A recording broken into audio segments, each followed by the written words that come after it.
Ukraine's armed forces are actively tracking and destroying Russian 203mm self-propelled guns in the Kherson region. In particular, recently it became known about the destruction of at least 2 such systems in this direction. The other day, a photo of the Russian 2S7 Pion or 2S7M Malka self-propelled gun appeared online, which according to sources, was demilitarized in the Berislav direction in the Kherson region. In addition, a video of the operation of high-precision weapons against another 203mm self-propelled gun of the occupiers also appeared.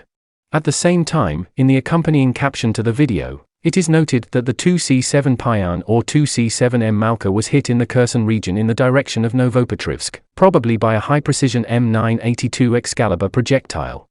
It will be recalled that since the beginning of the full-scale invasion of Ukraine, the Russian army has lost at least 5 of its 203mm self-propelled guns, 3 of them were destroyed, and 1 more was damaged as a result of intense firing. Another self-propelled artillery gun of this type was captured by the Ukrainian military as a trophy.